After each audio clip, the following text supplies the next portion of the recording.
Hey everyone, Temporal here, and today I wanted to go over some more advanced Goat's Mirror play, since I've noticed a lot of teams really don't know how to play it since the Shield Bash change.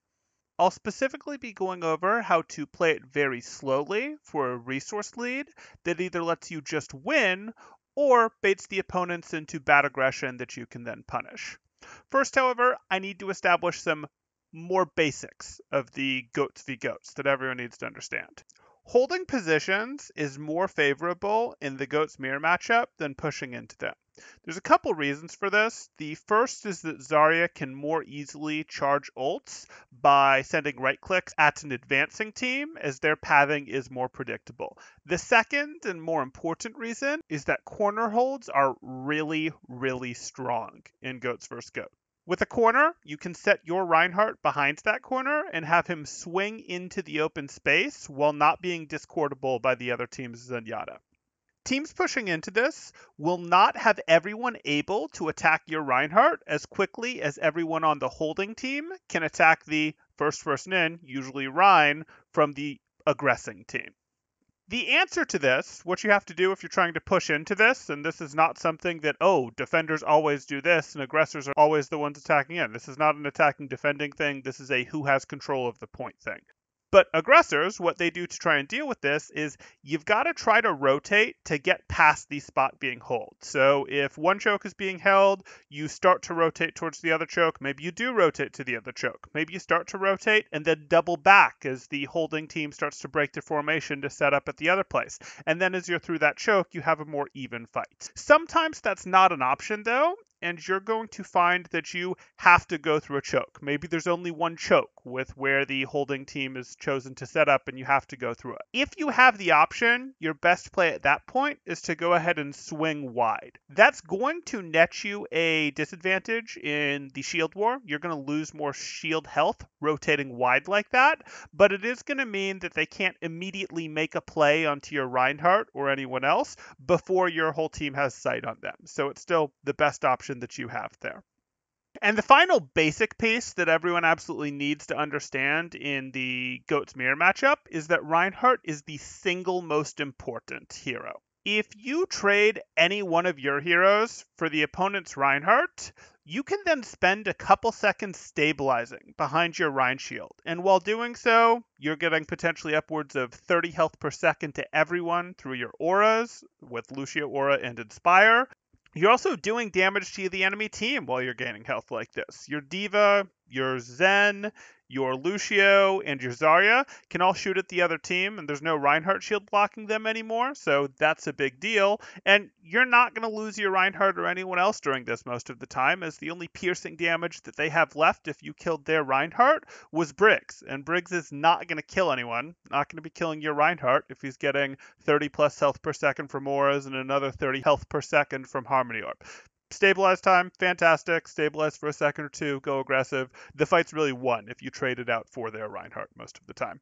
Now to get to really the meat of the video here, there's a couple different ways to initiate the Goats Mirror matchup, but mostly you want to think about what resources are you trying to get out before you really try to commit for that kill there, try to confirm that kill. Playing slow will frequently revolve around the idea of forcing a shield war and then taking Rein for free once his shield is broken, as again, now your Zarya, Zen, D.Va, and even Lucio can add their damage to his health, which you just can't heal through. He's going to drop almost immediately thereafter, and even if you only won the shield war by a slight amount, it's huge, you end up just snowballing the fight from there. Actually winning the shield war is a little more complicated. It's going to involve using your matrix early so that you can preserve your shield and then maximize your recharge time on it. It's going to involve baiting damage onto your off tanks instead of your shield, as your off tanks aren't going to die if they stand to the side of your shield and bait some damage onto them. And once they move back behind the shield, they're going to get healed up without costing you any resources, as your auras don't cost you anything. Threatening a kill onto Zen with Zarya right clicks can A, possibly kill him, and B, also tempt the opposing D.Va to spend a tick of Matrix trying to protect Zenyatta. And if that pulls that Matrix usage off of the shield war, that's going to help you out a ton there too. The thing about the Shield War, though, is that while I just described as good, it's still not actually going to play out as this slow, passive Shield War like I'm describing most of the time. Usually, one team will realize that they're losing that and force what I like to call bad aggression. Bad aggression is when you spend resources to directly take an opponent's hero, but you haven't set it up properly, so they can refute said aggression with cheaper resources. A common example of this would be Team B is losing the Shield War. So they try to all-in Team A's Reinhardt with a bubble swing, a speed amp, a bash, micro missiles, etc. Team A, however, can generally break this just by spending armor pack, maybe a tick of DM during the bubble swing onto their Reinhardt, and then as soon as that bubble is over, use Diva boosters through their own Reinhardt just to boop away a couple of the aggressors. This either ends the aggression fully for just a moment or two, which is all you need, or if one of the heroes who didn't get booped away tries to double down on that aggression, they now don't have their brawly friends with them, and you can take that hero without too much trouble.